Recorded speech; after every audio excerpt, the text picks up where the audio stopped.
जय तेली, जय साहू समाज। हम बड़े भाग्यशाली है जो हमें आर्थिक, सामाजिक और धार्मिक समृद्ध समाज में जन्म लेने का अवसर मिला। हमारा कर्तव्य है हम हमारे गौरव को याद करें, उसे अपने जीवन में ग्रहण कर व्यवहार में लाए और अपने जीवन में उतारे। साहू समाज धार्मिक तौर पर एक परम वैभवशाली समाज है, जिसकी आराध्य मां कर्माबाई ने कृष्ण में लीन होकर स्वयं हमारे भगवान कृष्ण को ही इस धरा पर ले आया था और इस धरा पर आने के लिए मजबूर कर दिया था। संवत 1073 ईस्वी में झांसी के तैलिक व्यापारी परिवार में जन्म लेकर लोक कल्याण के रास्ते भारतीय संस्कृति की पहली मीरा बनी। एक बार मां के ससुराल नरवर की राजा ने अपने हाथी की खुजली दूर करने के लिए हमारे तेली भाइयों को तेल से एक तालाब भरने के लिए कहा और तेल से तालाब भरने का आदेश दिया। इस अजीब आदेश ने हमारे समाज बंधुओं के सामने रोजी रोटी को चलाने का, भरण पोषण करने का संकट खड़ा कर दिया। विनती करने पर मां ने कृष्ण से आराधना कर तालाब एक रात में तेल से भर दिया और हमारे समाज के भाइयों को इस संकट से उबार कर मां ने बाहर निकाल लिया। राजा के इस गलत कार्य से नाराज होकर मां कर्माबाई अपने साहू भाइयों के साथ ससुराल नरवर को छोड़कर झांसी आ गई।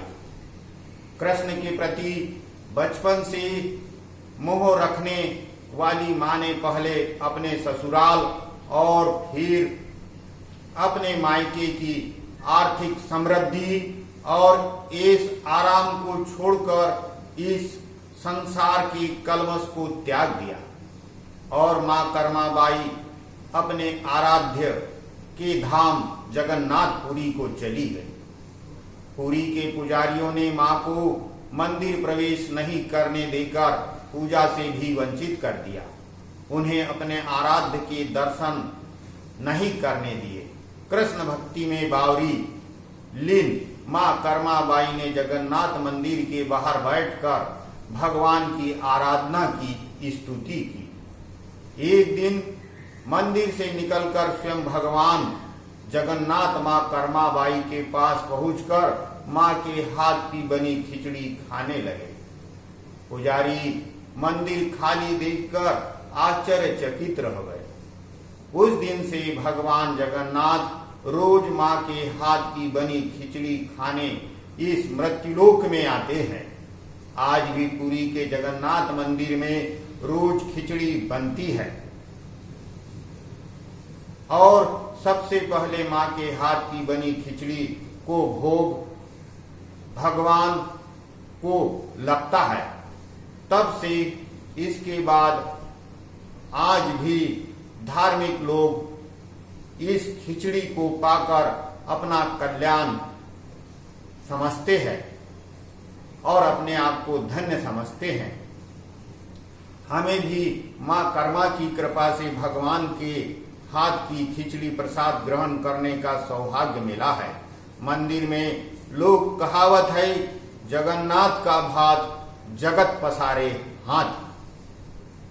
मौन रहकर आर्थिक श्रम और समृद्धि की राह पर चलने वाले इस साहू समाज के शिरोमणि भामा साहा महाराणा प्रताप की फाइनेंसर वित्त धन उपलब्ध कराने वाले की भूमिका निभाकर मुगलों से सामना करने में मदद करने वाले राष्ट्रीय गौरव दानवीर भामा शाह को समाज का सत सत नमन वंदन। अपने धर्म भारतीय संस्कृति को जीवंत बनाए रखने में भी अपना समाज का अहम योगदान है।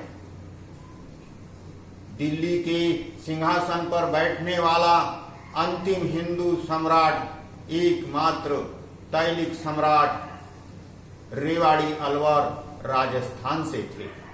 सम्राट अशोक महान, जिसके समय बृहत्तर भारत की सीमाएं सबसे अधिक थी, तेली जाति के थे, जो क्षत्रिय थे, जो बाद में तेली कहलाए, और धीरे धीरे क्षत्रिय तेलियों ने तलवार को छोड़कर तेल निकालने का धंधा अपना लिया, जो वैश्य कहलाए।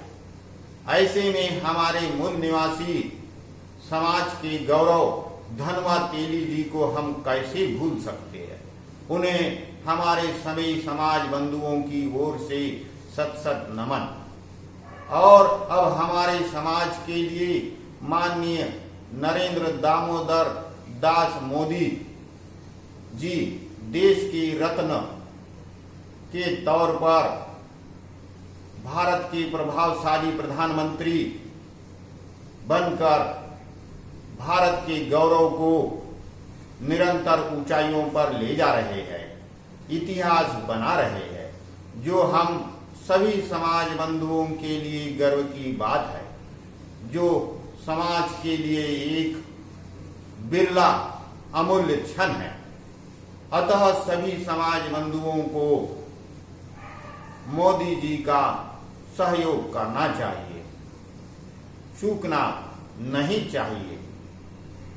सरल, सहज, साहसी और श्रमशील यह साहू समाज आज भी मौन धारण कर अपने समृद्धि की राह पर चल रहा है। यह वही अपना तेली समाज है जिसने तेल के आपूर्ति के साधन मशीनीकरण के कारण पूरी तरह नष्ट होने पर, समाप्त होने पर अपने परंपरागत व्यवसाय के लिए भी एक पूह तक नहीं निकाली। सरकार से भी अपने अधिकारों का रोना नहीं रोया, मांग नहीं की, बस अपनी स्वयं की जिम्मेदारी समझकर समृद्धि की ऊंचाइयों की ओर बढ़ता जा रहा है और मेहनत करता जा रहा है। किसी ने सही कहा है, जिसके साथ तेली वह भाग्यशाली। जय मां कर्मा बाई, भारत माता की जय, वंदे मातरम। गर्व से कहो हम सब तेली हैं।